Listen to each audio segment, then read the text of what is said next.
अरिहंताणम। मोक्ष चाहने वाले बोले ओम नमो सिद्धाणम। दीक्षा चाहने वाले बोले ओम नमो आर्याणम। शिक्षा चाहने वाले बोले ओम नमो वज्रायणम।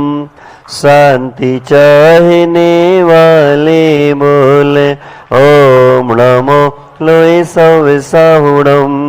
जिन शासन के दर्शक बोले ऐसो पंच नमो यारो। नव देवों के सेवक बोले सव पावपणासणो।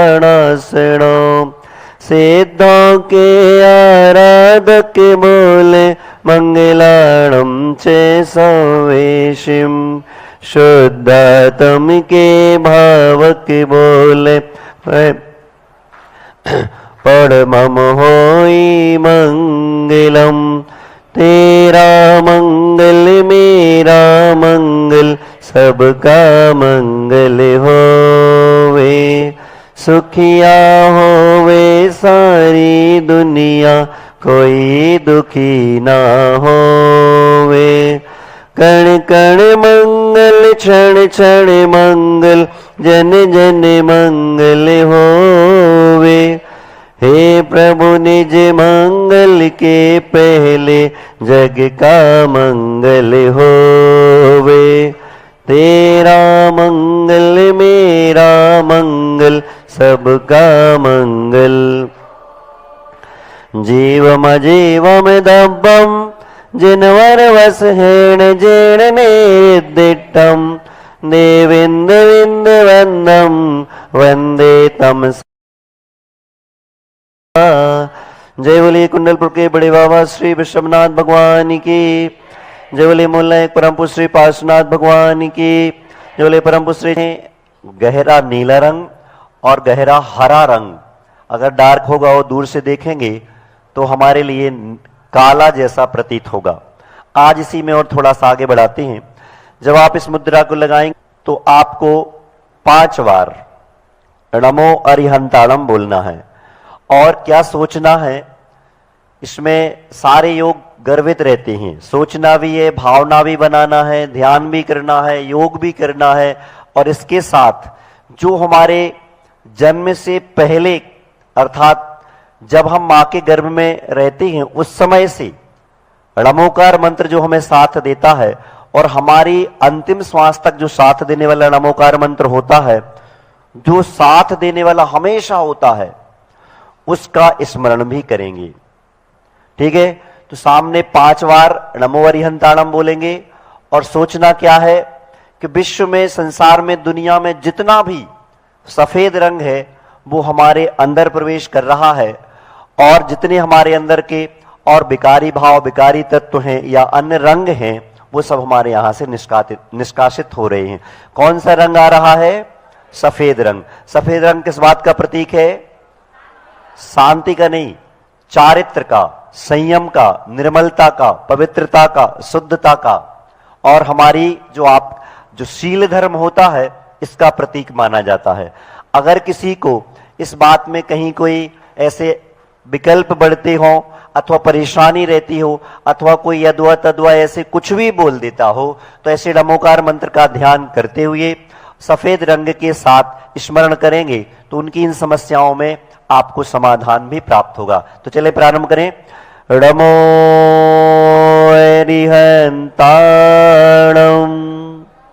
नमो अरिहंताणम। नमो नमो अरिहंताणम। नमो। बस ये आपका क्या हो गया?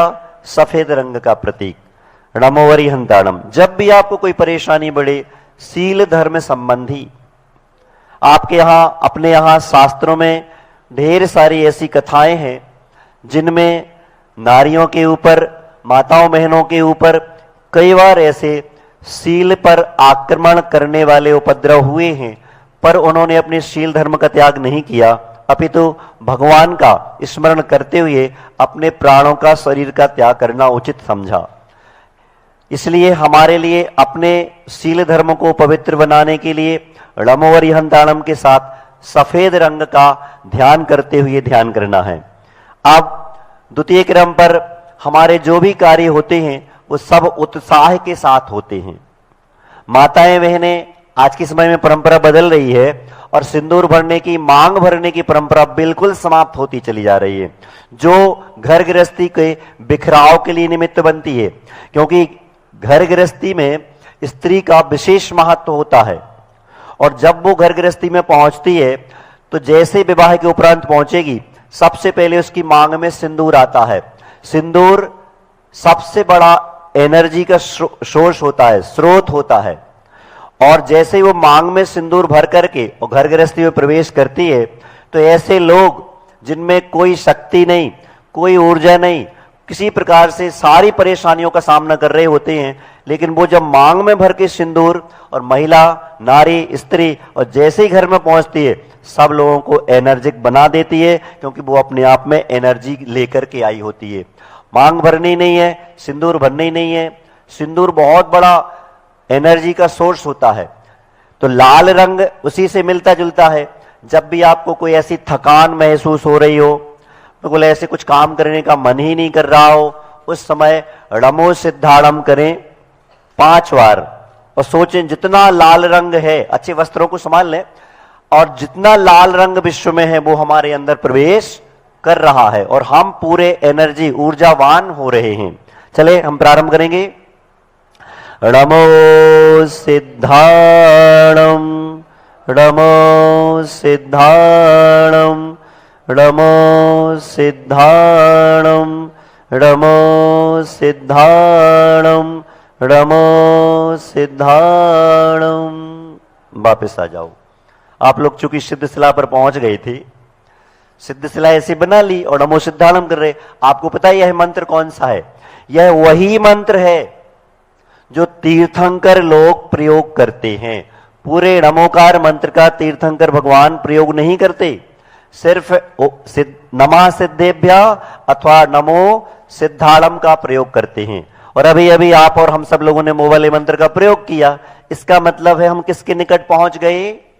सिद्धों के पास। इसका मतलब यह है कि आपके पास बहुत शक्ति है। और जैन धर्म की सबसे बड़ी विशेषता यह है कि जैन धर्म शक्ति को प्राप्त करने के लिए साधना नहीं करता। यह है कि हमारी आत्मा के पास अनंत शक्तियों का भंडार विद्यमान है, उस पर कर्मों का आवरण ढका हुआ है। तो हम कर्मों के आवरण को जैसे जैसे हटाते जाएंगे वैसे वैसे हमारी आत्मा से शक्तियों का उद्घाटन होता जाएगा।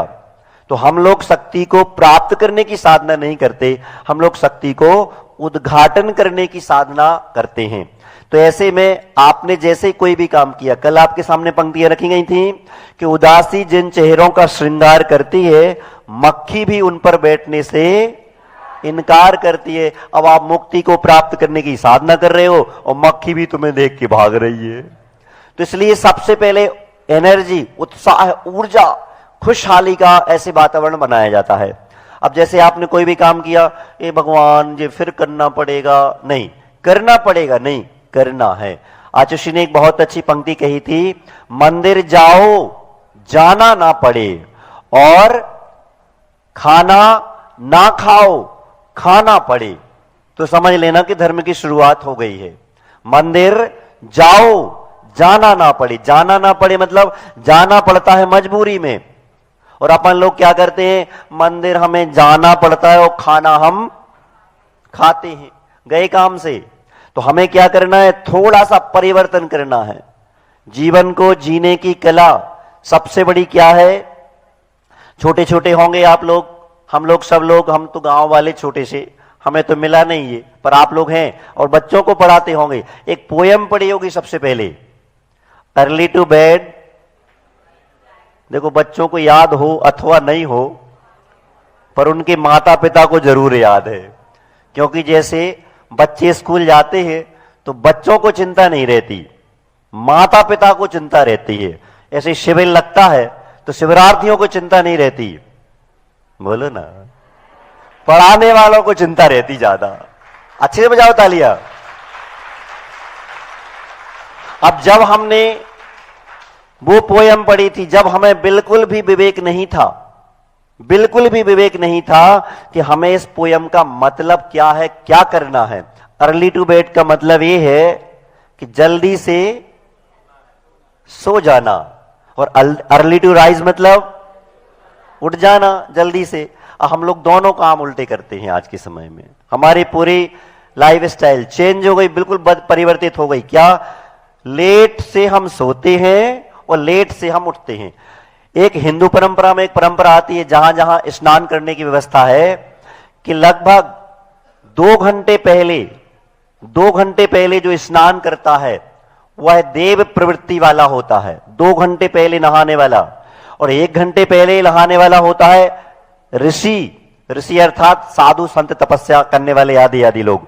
2 घंटे पहले नहाने वाला देवतुल्य होता है, और 1 घंटे पहले नहाने वाला ऋषि अर्थात साधुओं के बराबर होता है। और सूर्योदय के पहले अर्थात सूर्य उदित नहीं हो पाया है और आपने नहा लिया है, वो मनुष्य कहलाते हैं। और जो सूर्योदय के बाद स्नान करते हैं वो सब राक्षस कहलाते हैं। और हमारी सभा में या तो कोई देव होगा या कोई ऋषि होगा, नहीं होंगे तो सब मनुष्य तो हैं ही हैं, राक्षस कोई नहीं है। क्योंकि जितने लोग आए हैं प्रायः सभी लोग स्नान करके आए होंगे, और स्नान करने का मतलब अभी सूर्योदय हो रहा है अथवा हुआ नहीं है अथवा हो जाएगा, मतलब आपने सूर्योदय के पहले स्नान कर लिया, इसका मतलब है मनुष्य तो है ही है। और अगर थोड़े जल्दी और नहाया हो, क्योंकि आपको पता है सुबह से सामायिक भी करनी है, माला भी फेरनी है, और भी तैयारियां करनी है, तो आपने जल्दी से नहाया होगा, शीघ्रता से नहाया होगा, इसका मतलब यह है कि कोई ऋषि होगा। सोचो आप नहा रहे हो, और नहाने में आपको पता है जैन शास्त्रों में, पाठशालाओं में ये शिक्षा दी जाती है कि एक अनछनी बूंद में, बोलो ना, 36,450 जीव होते हैं, और एक बाल्टी से आप कम में नहाते नहीं। और अगर एक बाल्टी पानी के जितने, वो एक बूंद वाले अगर हिसाब किताब लगाया जाए, और जितने जीव हैं उनको कौआ अथवा गिद्ध बना करके इस आकाश में उड़ा दिया जाए, तो ऐसे जेठ माह के दोपहर में भी अमावस्या नजर आ जाएगी। इतने जीवों का आप मतलब जो कुछ भी करके आए हैं, इतना सब पाप कमा के आए, लेकिन भावना एक बनी थी नहाने में भी कि मुझे शिविर में जाना है, मुझे भगवान का अभिषेक करने जाना है, मुझे स्वाध्याय में जाना है, तो वो होने वाला पाप ना के बराबर रह जाता है। अच्छी से बजाओ तालियां।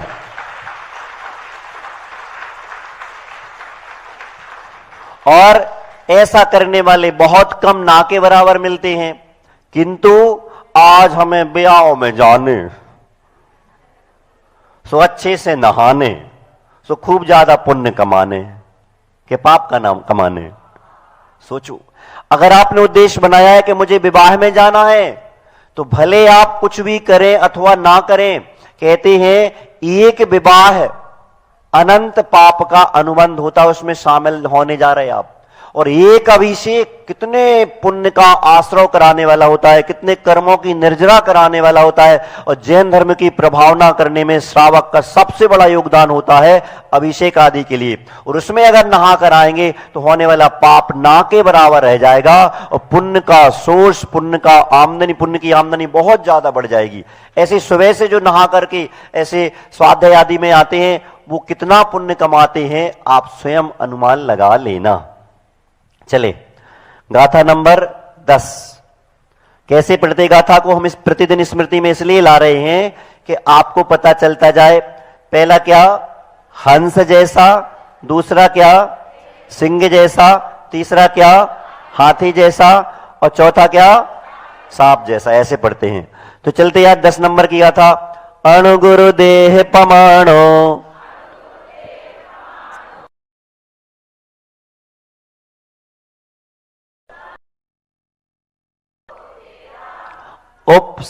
उपसंहारप पसपदो चेदा। असमहदो व्यवहारा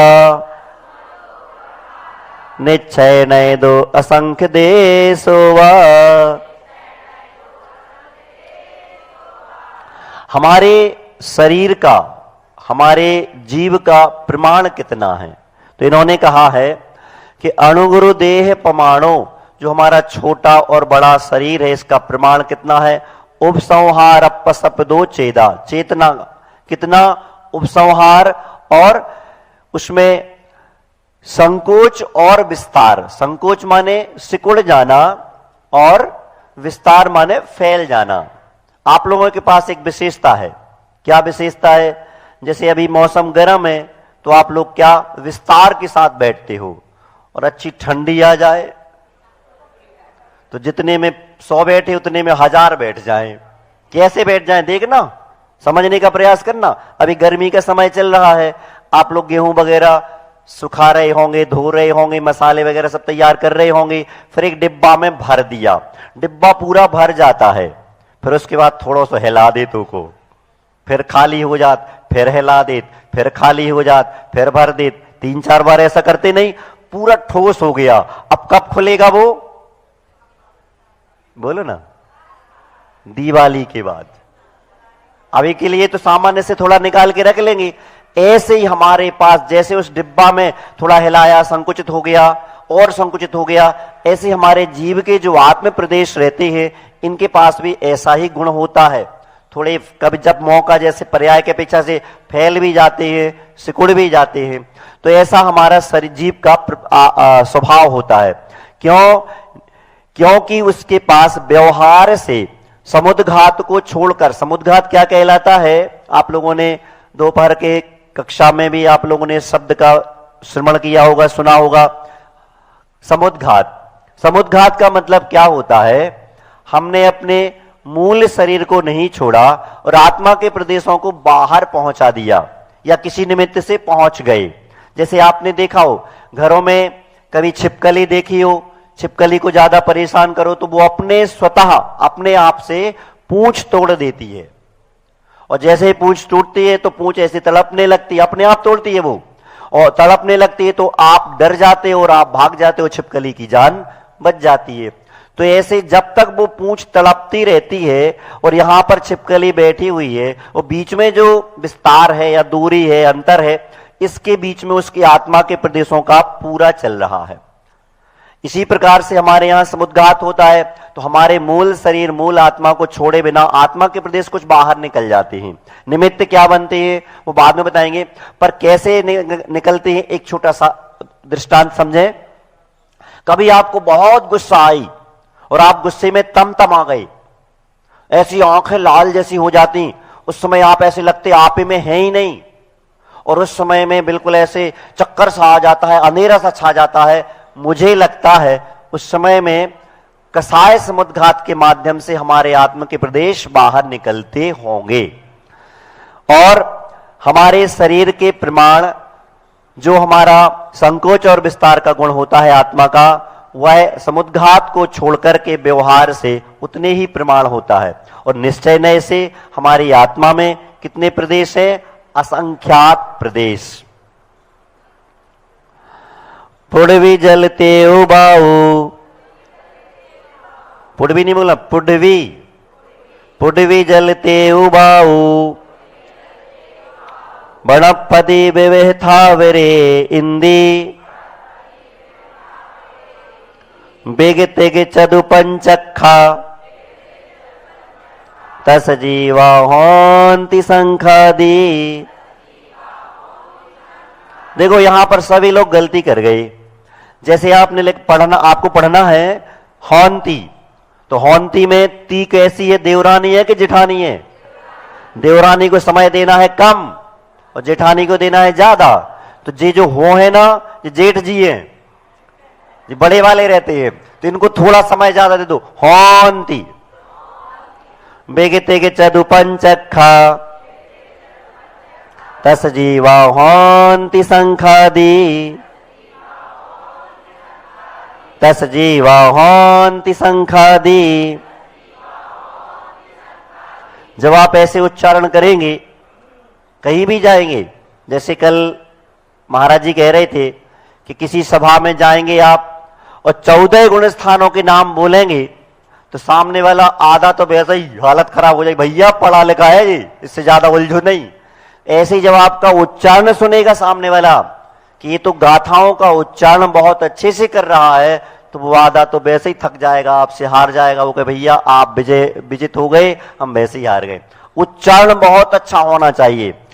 हाँ, पुड़वी जल तेउ बाओ बणपदी विवे थावरे इंदी पिगति जदु पंचक्खा तस जीवा हांति संखादी।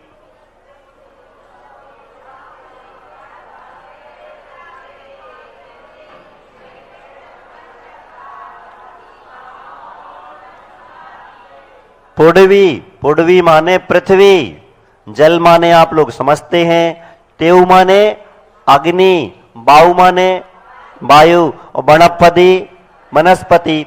ये विविध प्रकार के थावरे इंदी, अर्थात ये थावर, थावर माने देखो अपने यहां एक कहावत है, कैसे अपन लोग बुंदेलखंड वाले हैं, हो के नहीं? हाउ तो बोलो, अच्छे जोर से बोलो करो। हाँ, पता क्यों कि बुंदेलखंड की बहुत बड़ी विशेषता है। आचार्य गुरुवर श्री विद्यासागर जी महाराज का जन्म कहां हुआ? कर्नाटक में। उन्हें अच्छा नहीं लगा वो कर्नाटक, क्यों? क्योंकि वहां उन्हें कुछ मिला नहीं था। क्या नहीं मिला था, अभी बता रहा हूं। इसके बाद वहां से निकल करके वो राजस्थान गए, दीक्षा हुई, वहां भी उन्हें अच्छा नहीं लगा, क्यों? क्योंकि उन्हें वहां भी कुछ अच्छा मिला नहीं। उसके बाद बुंदेलखंड आए,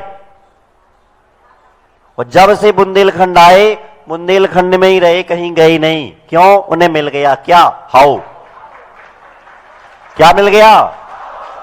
और आप लोग हाउ बोलते नहीं हो, और अपन लोग तो बुंदेलखंड वाले हैं। कहीं चले जाएं विश्व के कोने में, अपन अपनी पहचान छोड़ आते हैं। एक आदमी इंदौर गया, बुंदेलखंड का अच्छा बहुत बड़ा सा मकान बना था, उसका घर बना, घर बनने का उसका उद्घाटन होना था। गए भैया बुंदेलखंड वाले, सब देखा दाखा। सामने वाले ने पूछा हमारा घर, आप मकान कैसा लगा आपको? बोले बहुत अच्छा है जो। तो अब उसमें एक गेट लगा था, और गेट में ऐसे कुछ डिजाइन में ऐसे छोटा सा एक होल जैसा बना था, छेद जैसा। तो बोले भैया मकान तो बहुत अच्छा है और गेट भी बहुत अच्छा है, पर ये में जो आपने खंड का छोड़ दो, ये में बिल्लू पड़ जाए। तो हम अपने बुंदेलखंड वाले कहीं चले जाएं अपनी पहचान छोड़ देते हैं। तो ऐसे जे हो गया क्या? पृथ्वी, पृथ्वी, जल, अग्नि, वायु और वनस्पति, ये थावरे इंदी। थावरे तो बुंदेलखंड की बात चल रही थी। अपन लोग स्टेशन नहीं बोलते, बुंदेलखंड वाले क्या बोलते? टेशन। तो इसमें थावर से आधा था निकल गया, आधा सा निकल गया, तो क्या हो गया? थावर। वैसे क्या था? स्थावर। थावरे अर्थात एक इंद्री, पृथ्वी, जल, अग्नि, वायु, वनस्पति, ये विविध प्रकार के, विभिन्न प्रकार के होते हैं, ये कहलाते एक इंद्री। इसके आगे चलते बिग, बिग माने दो, तिग, तिग माने तीन, चदु, चदु माने चार, और पंचक्खा मतलब 5 इंद्री। ये जीव कहलाते हैं त्रस जीव। तस जीवा होंती संखादि, अर्थात शंख। शंख कितने इंद्री है? 2। ध्यान रखना, कभी जैसे आपने चौका लगाया और चौका लगाने पर वहां पर आपने बढ़िया घर का श्रृंगार कर दिया और खूब उसमें शंख है, सीपी है, आदि आदि की झालर बना के बहुत अच्छी शानदार लगा दी, तो उस समय जो साधु आएगा और जहां पर आपका स्थान है, हो सकता है कि वो, क्योंकि ये 2 इंद्री के अवशेष कहलाते हैं, अवशेष माने डेड बॉडी, तो उस पे कभी कभार वो वहां से लौट भी सकते हैं। इसलिए साधु के श्रृंगार में सामग्री का प्रयोग करें तो विचार कर ले। समणा अमणाणेय पंचिंदिये निम्मणा परे सौवे वादर सुहिमे इंदी सब्बे पज्जते देराय। समना अर्थात मन सहित, अमना, आप लोगों ने कई बार सुना होगा किसी बच्चे का नाम अमन। अमन माने बिना मन वालो, बेचारी ने पता नहीं कहां से कैसो पुण्य कमा हुई है, सो भारत में मनुष्यों में जैन कुल में मुनि भक्त परिवार में पैदा भय और बेचारे को नाम दर दो अमन, मन चलो गो। अमन माने बिना मन वाले और समन माने मन वाले। ये जो होते हैं इनको जानना चाहिए। कैसे? पंचेंद्री, पंचेंद्री जो जीव होते हैं इनमें दो भेद बनेंगे, मन वाले और बिना मन वाले। अब देखना, जैसे मान के चलो आपके पास मन पुण्य के उदय से प्राप्त हुआ है, किंतु आपने मन का प्रयोग नहीं किया, विवेक का प्रयोग नहीं किया। आपको करना क्या था? आपको अपने जीवन को प्राप्त करने के बाद इसे समझने का प्रयास करना था कि हमें करना क्या है। ये हमारे मन की विशेषता थी, क्योंकि और किसी पर्याय में ये सारे काम आप नहीं कर पाएंगे। इसी पर्याय में और आपने मन का कोई प्रयोग ही नहीं किया, जो मिला सो खा लिया, जो किया सो कर लिया, जहां स्थान मिला सो गए, जब नींद खुली सो उठ गए। नहीं, ये मन वाला व्यक्ति बहुत विचार करता है कि हमें करना क्या है। कदम चरे, कदम चिट्ठे, कदम सहे, कदम आसहे, कैसे चलना है, कैसे उठना है, कैसे बैठना है, कैसे सब कुछ करना है। आप लोग सब जानते, आपके महाराज गुरु महाराज कैसे रहते? दिगंबर रहते हैं। इनका जो भी शारीरिक क्रियाकर्म होगा सब कुछ खुले में होगा, परंतु उन्हें लघु शंका करना है, जंगल जाना है अथवा कोई भी काम करना है तो वो आप लोगों की मर्यादा से करेंगे। ये हमारा विवेक का परिचय होता है। इसलिए हमें जो भी काम करना है अपने मन का प्रयोग करो, क्योंकि अपने यहां कहावत है, जो चीज आपको प्राप्त हुई है अगर उसका आप प्रयोग नहीं करोगे तो उसका लाइसेंस निरस्त कर दिया जाएगा। जैसे किसी के पास कंट्रोल की दुकान है और आप ढंग से समय पे कंट्रोल ना खोलें, सामग्री का वितरण ना करें तो आपका लाइसेंस निरस्त कर दिया जाएगा। बोलो, कर दिया जाएगा ना। ऐसे ही आपको बहुत बड़ी पर्याय, मनुष्य पर्याय मिली है, जैन कुल मिला है, मन मिला है और भगवान का अभिषेक आदि करने का और शिविर आदि के माध्यम से अपने जीवन का कल्याण करने का समय मिला है, मन मिला है, पर्याय मिली है। अगर इसका सदुपयोग नहीं करोगे तो अगली पर्याय में आपको यह पर्याय, बोलो ना, हम नहीं कह रहे, दुनिया कह रही कि जिस पर्याय को हमने प्राप्त किया है, जिस चीज को हमने प्राप्त किया है उस चीज का हमें पूरा प्रयोग करना है। अगर हम नहीं करेंगे तो वह हमारे लिए अगली पर्याय में प्राप्त नहीं होगी। एक छोटा सा दृष्टांत, नींबू का प्रयोग करते होंगे, बोलो ना, हाउ बोला करो, हाउ से बहुत ज्यादा ऊर्जा आती है, करते हो, ठीक है। अब जैसे शिकंजी पीते कि नहीं, जैसे जब यहां आते होंगे दोपहर के कक्षा में तो या तो शिकंजी पीकर आते होंगे या जाकर के डटाते होंगे। डटाते मतलब पी लेते होंगे, पक्का है ना। अब वो शिकंजी बनाने में क्या करते आप? बाजार से नींबू लाए, निचोड़ा, शक्कर डाली, पी गए, ऐसे करते ना? इल्ले, ऐसा नहीं करते बिल्कुल। पहले क्या करते, उस शिकंजी नींबू को लाए, फिर ऐसे लिया और ऐसे जमीन में रख के ऐसे करके घुमाते, वजन रख के पिल पिलाते हैं। पिल पिलाने में क्या होता है, जो भी उसके अंदर रस भरा रहता, फिर उसके बाद नहीं करते, तो निचोड़ा हुआ जो नींबू रहता है उसको जग में डुबो देते, फिर निचोड़ देते, 3-4 बार करके फेंक देते ना, नहीं फेंकते, अभी भी रख लेते। रस पूरा जग में चला गया और नींबू रख लिया, रख लो, कढ़ैया मांजने के काम में आएगा, आएगा ना? हाँ तो बोलो। जब हम बनियाई बुद्धि से उस नींबू का इतना अच्छा प्रयोग करते हैं तो यही बनियाई बुद्धि अपनी पर्याय में लगाओ कि जब हमें पर्याय मिली है तो इसका कहां कहां कैसा कैसा प्रयोग सदुपयोग कर सकते हैं, इसके बारे में विचार करने वाला व्यक्ति ना शिविर से दूर रहेगा, ना भगवान के अभिषेक पूजा से दूर रहेगा, ना संत समागम करने से दूर रहेगा, सब चीजों का भरपूर प्रयोग करेगा।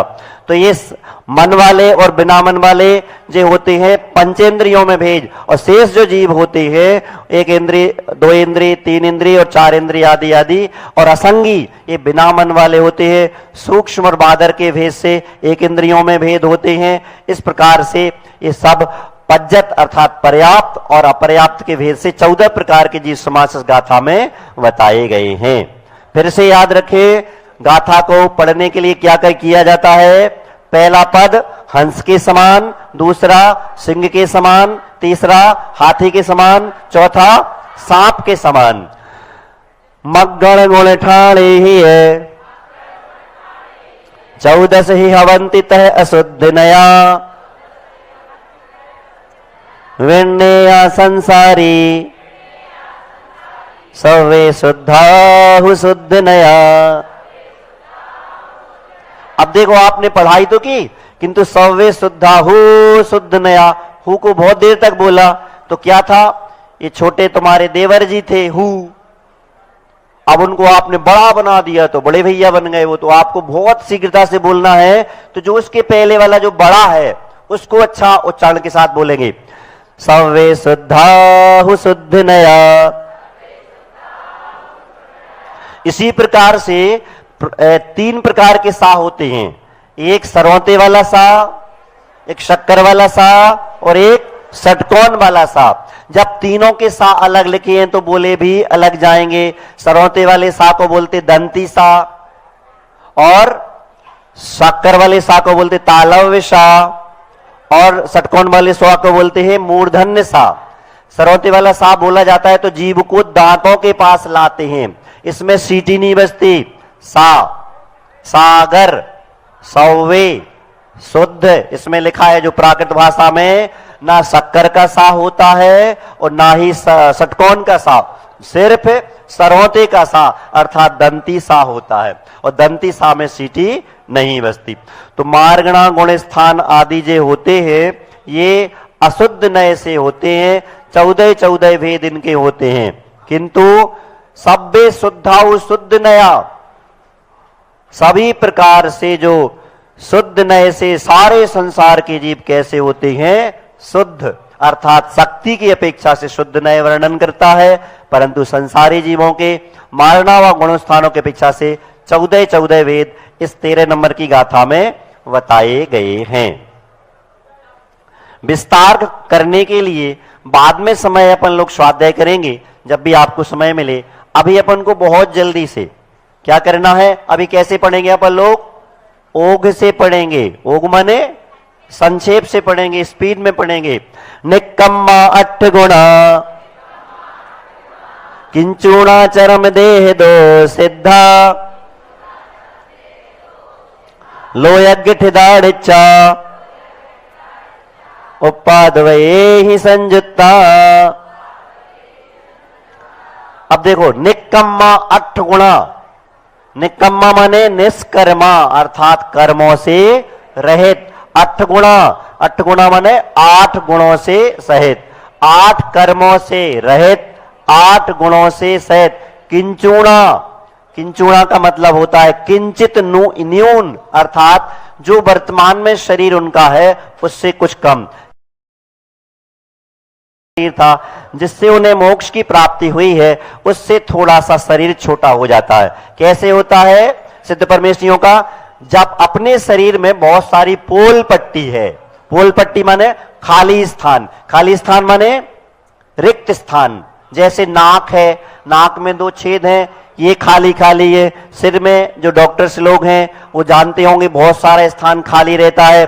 इसी प्रकार से हमारा मुंह है, बुढ़ापे में गाल आदि पिचक जाते, गला है, पेट है, हड्डियों के बीच में स्थान रहता है। ये जो खाली स्थान है ये सारा ठोस हो जाता है, और जैसे ही ठोस होता है तो हमारा शरीर पिछले वाले शरीर से थोड़ा सा कम हो जाता है। वैसे आपने देखा होगा कि हमारा 30 वर्ष तक शरीर बढ़ता है, 30 से 45 वर्ष तक शरीर स्थायी रहता है, और 45 से घटना प्रारंभ हो जाता है, क्योंकि शरीर के बीच में हमारे हड्डियों के बीच में जो गद्दियां रहती हैं जिनको डिस्क बोलते हैं, डिस्क बोलते हैं, ये डिस्क थोड़ी सी पिचकना सिकुड़ना प्रारंभ हो जाती हैं। तो बुढ़ापे में हमारा शरीर का जो ऊंचाई थी वो थोड़ी सी कम हो जाती है। ऐसे सिद्धों के पास निकम्मा माने कर्म रहित, अट्ठगुणा माने 8 गुणों सहित, किंचुणा किंचित न्यून अर्थात थोड़ा सा कम, लोयज्ञ ठिदा लोकाग्र में स्थित रहते हैं। कहां?